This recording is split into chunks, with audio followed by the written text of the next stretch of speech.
Ce poison a fait que certains ont violé leur sœur de sang. Ce poison a fait que même une fois il est arrivé qu'un homme, il est rentré chez lui ivre et il a dit à sa mère, je veux commettre la fornication avec toi. Elle lui a dit, mon fils, tu es fou. Et il est rentré dans la cuisine prendre un couteau, il lui a dit, si tu refuses, je me tue. Cette mère qui a de la miséricorde dans son cœur a refusé que son fils se tue. Suite à quoi cet enfant est parti forniquer avec sa mère. Il a forniqué avec sa mère à cause de ce poison. Le lendemain matin, quand il s'est réveillé de cette ivresse, il s'est rappelé de ce qu'il a fait. Il est parti prendre un bidon d'essence et il s'est brûlé. L'alcool est la mère des vices. On se doit de mettre en garde fermement toute notre communauté, les musulmans et les non-musulmans, car nous voulons le bien pour tout le monde. Pour tout le monde. Tout ça à cause de quoi? De cette maudite boisson. Et ça commence par un verre, et une bouteille, et un plaisir dans une soirée, une deuxième, une troisième, une quatrième, jusqu'à en devenir accro. Et après on dit normal, adi. Je fais rien de mal, je rigole, je délire. Et regarde les délires, ils mènent à quoi à la fin? Regarde les délires, ils mènent à quoi à la fin? Regarde les délires, ils mènent à quoi à la fin?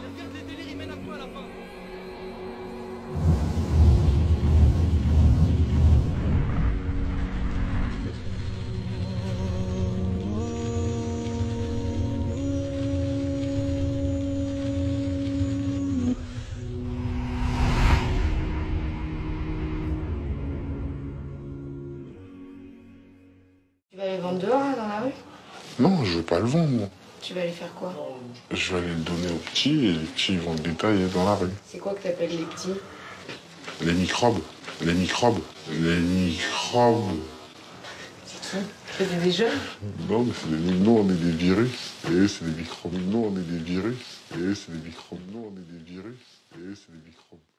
Trop facile aujourd'hui de se procurer une bouteille de Sky, une barrette de shit, une dose d'héro, un rail de coke. Combien de quartiers sont des McDrive de la drogue, ouverts jour et nuit? Tu t'arrêtes et en quelques minutes on te livre ce que tu veux. Wallahi, des fois même avec l'apparence souna on t'arrête. Je suis déjà rentré dans une cité où je rentre pour chercher quelqu'un et je vois quelqu'un, il me dit, excuse-moi frère, tu cherches quelque chose? Tu veux chose qu'elle? Il me dit comme ça, tu veux chose qu'elle? Subhanallah, sans limite. Sans limite. Beaucoup de jeunes grandissent dans ces quartiers et ils voient leur grand frère, leur cousin qui a une belle vie. Il bosse pas, il se réveille tous les jours à 14 h et il est tout le temps bien habillé. Hugo Boss, Louis Vuitton, des chaussures de luxe, grosse voiture, les lunettes, je te parle pas, Fred, Cartier, Boucheron, Ray-Ban. Il est tout le temps accompagné d'une femme. Alors ce jeune qui voit les gens dans son quartier vivre dans ce confort, il se dit bah pourquoi pas moi? Pourquoi ne pas faire comme lui? Pourquoi ne pas chercher à lui ressembler pour vivre une vie pleine de joie et de bonheur? Selon lui, il pense que c'est une vie pleine de joie et de bonheur, alors que c'est une vie de risque et c'est une vie très très dure et amère. Ce qu'il veut, c'est devenir comme les types du film La Haine. Il veut pas se casser la tête à étudier, à travailler. Il est intéressé par l'appât du gain facile.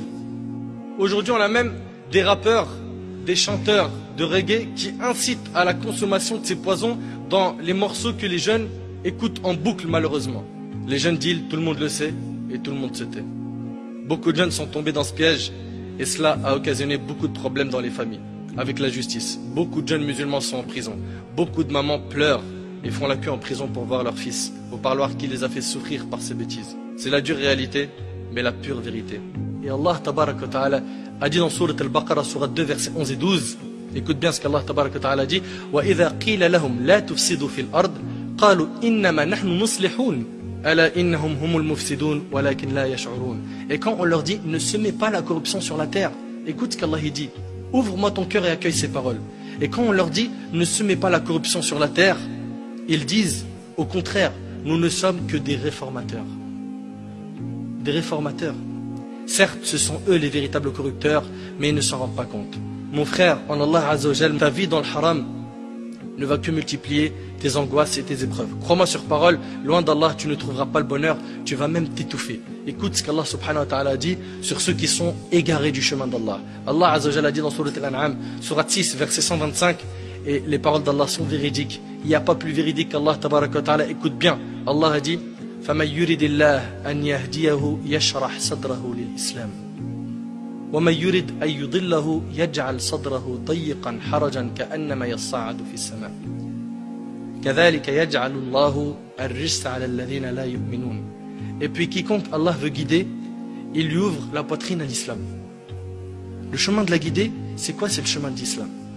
Et quiconque il veut égarer, on parle ici d'Allah Azzawajal, il rend sa poitrine étroite et gênée, comme s'il s'efforçait de monter au ciel. Allahu Akbar, regarde l'image. Allah Azzawajal, il dit que celui qui est égaré du chemin d'Allah, tu as vu quand tu montes en altitude, ceux qui ont fait de la montagne, qui ont fait des randonnées, qui sont montés en altitude, vous remarquez qu'on arrive de moins en moins à respirer. Quand on se dirige vers le ciel, on monte, on monte, on monte, on respire de moins en moins. Et bien Allah Tabaraka Ta'ala il dit, et quiconque il veut égarer, il rend sa poitrine étroite et gênée, comme s'il s'efforçait de monter au ciel. C'est-à-dire que si tu es loin du chemin d'Allah, tu étoufferas. Tu seras jamais heureux. Jamais. Impossible. Wallahi impossible. C'est Allah subhanahu wa ta'ala qui le dit. Tu vivras des moments courts, éphémères de bonheur, mais pas le bonheur même. Le vrai, celui de la foi. Celui de la foi, tu peux le goûter qu'en te rapprochant d'Allah Azzawajal. Qu'en t'écartant de ce mauvais cercle que tu fréquentes. Qu'en délaissant toutes ces substances, cette mauvaise fréquentation et ces mauvaises habitudes. Akhi, un jour, cette vie aura une fin. Et soit tu seras au paradis, soit en enfer.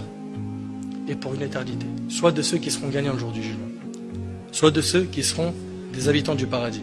Et pas de ceux qui seront des habitants de l'enfer. Et prends garde à ne pas suivre les pas du diable. Qui au final, ce diable-là se désavouera de toi le jour du jugement. Taïb. Sûrement tu es en train de te dire, comment faire pour sortir de ce gouffre? Je suis dans une bande, je travaille pour un gros dealer, je suis son petit, ou bien j'ai goûté à trop d'argent, comment faire? Comment est-ce que tu veux que je me débarrasse de tout ça? Premièrement, commence déjà par reconnaître que ce que tu as fait, c'est un grand péché et que ça mérite un repentir.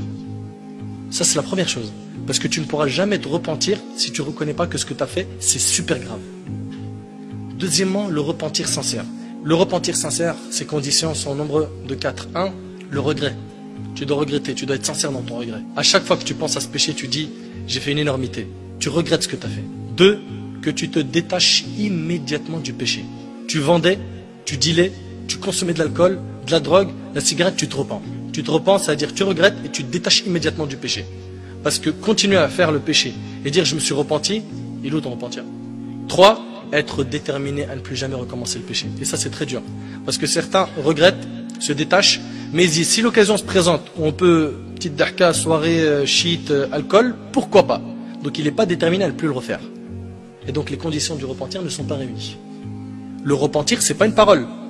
C'est dur, c'est un travail du cœur, c'est très dur. 4, la restitution des dépôts aux ayants droit. Si tu as volé quelque chose, tu as pris des choses qui ne t'appartiennent pas, tu dois les rendre à leur propriétaire. Ça, c'est les conditions du repentir. Et si tu te repens, je t'annonce une bonne nouvelle. Le prophète alayhi salatu wassalam a dit,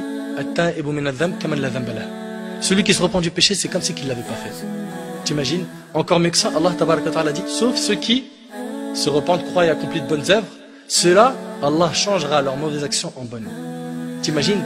Garde espoir. C'est-à-dire que avec tout ce que tu as fait comme péché, comme énormité, si tu as fait du meurtre, si tu as fait des braquages, si tu as violé, repentir, non seulement il va effacer tes péchés, mais mieux que ça encore, il va les transformer en bonne action. À condition que tu te repentes sincèrement. La porte, elle est toujours ouverte. Profite, fais en sorte de vivre une vie propre et halal, et sache que le bonheur se trouve dans une seule chose, c'est l'islam, ta religion. Et je demande à Allah Azzawajal de faciliter à nos frères et nos sœurs qui sont tombés dans ces fléaux qui sont l'alcool et la drogue, de se repentir sincèrement, de revenir vers la raison, de revenir vers le chemin de la droiture.